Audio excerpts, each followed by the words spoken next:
Welcome to the Twist News. I'm Erika Grey. Today I'm going to have on Ted Rosner, who is a student at Reichman University. And Reichman University is known for its programs in government and diplomacy. It is a prestigious university, but Ted also interns for 3+ major think tanks in Israel. And that's why he's going to be on today's show. And we're going to talk about international terrorism, which is Ted's specialty. Thank you for inviting me. It's great to be here. I'm sure I'm going to have a great career in the fields, in government, in the counterterrorism and intelligence track. And you've worked with think tanks? I was an intern. I was an intern at the ICT, the Counterterrorism Institute at Reichman. I am still a writer at the Middle East Forum, and I'm also doing other internships, but I'm doing quite a couple of them to get more involved. You are busy. So what can you tell us about international terrorism that the general public does not know? Well, I would define terrorism as a threat to the world. I know that's pretty vague.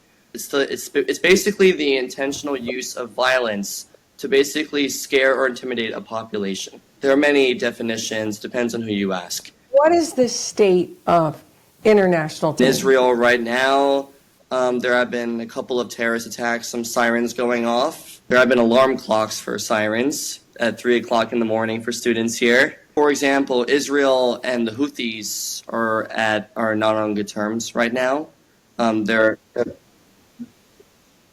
So would you say Israel is the hotbed of terrorism? Israel is the place where most of it happens? Well, it's generally in the Middle East, because that's where most of the terrorists are. Like mainly in the Middle East, like Yemen, Syria, and Lebanon. It's all backed up from the Islamic Republic of Iran. It's mostly coming from there, because they back up all the terrorist attacks, because they celebrate terrorism in Iran. They all celebrate it, and they help plan and coordinate all the attacks that happen here. I just did an interview with Shaheen Gobadi. He is the spokesperson from Paris who is with the National Resistance of Iran. And he was actually talking about the resistance movement that's growing in Iran. And not only the resistance movement, but what was surprising to me about that interview was that he revealed that they already have planned for the next government and how they're going to transition to a democratic type government. So my question is this: that seems to be an inevitability. The young people in Iran are not for the mullahs, and the resistance movement is growing. So when that happens, what then happens to these groups, these proxies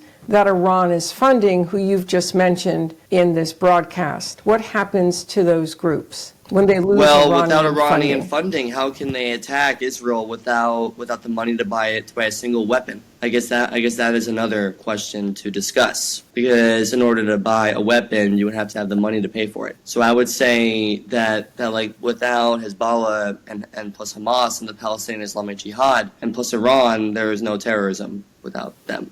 But would your job cease to exist? So basically, Iran is like the representative of all these groups. So like they represent mainly the Ayatollah. The Ayatollah is the main representative of all these different groups that try to attack Israel, like Hamas, Hezbollah, PIJ. Basically, Iran is like the main representative of all these different groups because they're allies and they work with one another. But would your job be done? I would anticipate it wouldn't be done, because you're still going to have radical groups who are going to strike out, radical groups who are going to try to come to power, or who are going to try to make a statement. Say that the job is not done yet, because there are still a lot of groups out there that need to be taught a lesson about what happens if they attack Israel.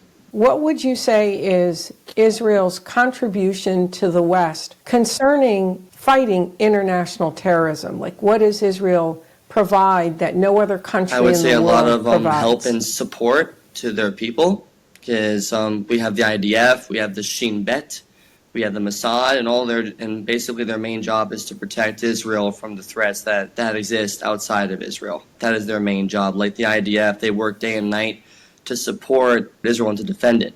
And keep in mind, these are like college students at the borders. They're like younger than me. They're a lot younger, and they're basically defending our country. And I'm very proud of them for what they do out there. But again, in the work of international terrorism, what does Israel contribute for the world as a whole, besides, or for Israel? Or if you want to talk about Israel, why is Israel a pivotal nation for the West? Because that would, it's basically the relationship between the West and Israel. Because they're like best friends. They've been friends since 1948, since Israel was first created. So that certainly has a contribution to the stance of Israel when it comes to international terrorism. Because the West has provided Israel with like billions of dollars of foreign aid. Congress has sent the Israeli government lots and lots of money for them to buy the weapons to fight off the terrorists. And I hope they continue to do so. And tell us about your work in these think tanks, Middle East Forum. Yeah, thank you for noticing that. That's huge. So I am an intern/writer for them. I have articles published. What are some of the articles that you've Let's published? see. What are some one of the titles? is about. It's basically about the UK's view on the group called Hizbut Tahrir. It's basically about how the UK feels about what they do. Basically, I spoke about Hizbut Tahrir is and who represents them. Now, what do you like about Reichman? What sets Reichman apart in the area of international terrorism there are a lot studies? of things I like about this university. I love it.